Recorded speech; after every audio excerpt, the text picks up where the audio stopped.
Buying a used car can be a good option when you're looking for a quality vehicle without the higher price tag. While a used car can be a sensible option, buyers still need to make smart choices. There's a lot to look for when buying a used vehicle, but here are some ways to help you choose the right car for you. I also recommend visiting eBay to lay the groundwork for later negotiations. Knowing how much the car has sold for, in the last 30 days on eBay gives you a great haggling advantage because many dealers sell on eBay, so showing them what other dealers have sold this car for this month means they can't use smoke screens to trick you into a higher price, he says. Know what questions to ask. Before heading to the dealership or contacting someone who is selling a used car, be prepared to ask the right questions.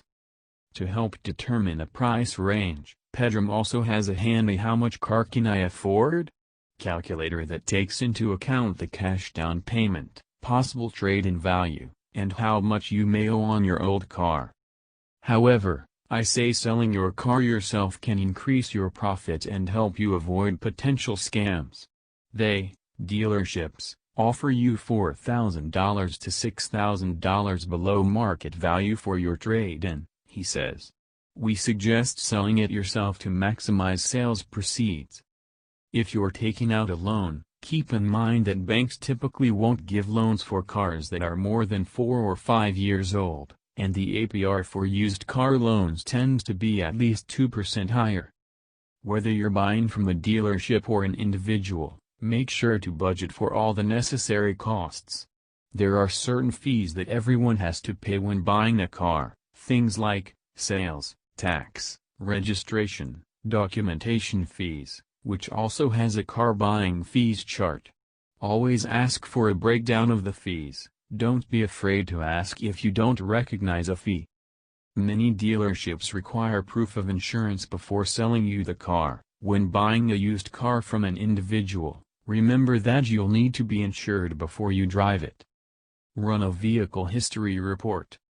Once you have the car's vehicle identification number, or VIN, you can run a vehicle history report with companies like Carfax and AutoCheck. If a dealer or seller is reluctant to provide the VIN number, consider it a red flag. While there are visual tip-offs that the car might not be in the best condition, for example, new carpeting might indicate the car was in a flood, a vehicle history report will reveal the car's accident history and whether it has a salvage title, meaning it's been declared a total loss by an insurance company. The report will also show if the odometer has been rolled back, something that happens a lot.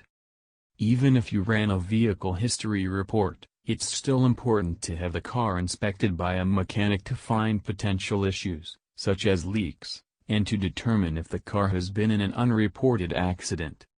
Some companies do mobile checks, where an inspector looks at the car on site. However, I recommend an inspection at a shop, where the mechanic can put the car on a lift to look for damage underneath the car.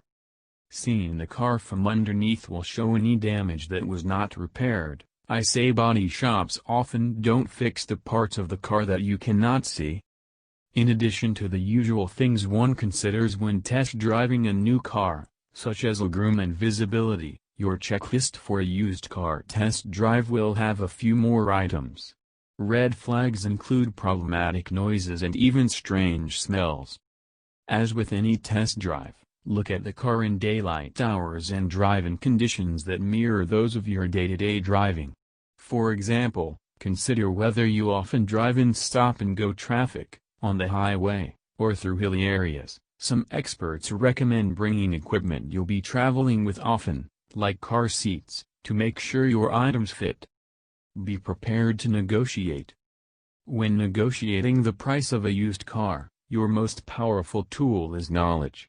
This includes knowing the number of previous owners, the car's accident history, failed inspections or emissions, and the current condition of the car, as well as the price cars of the same make and model have sold at in the past 30 days.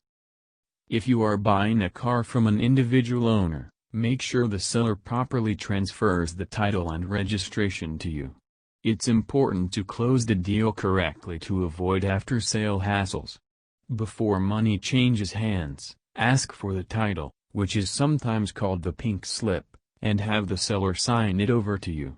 Rules governing vehicle registration and licensing vary from state to state.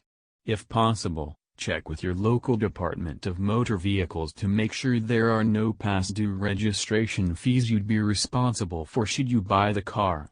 Whether you buy from a dealer or a private party, make sure you have insurance for the car before you drive it away.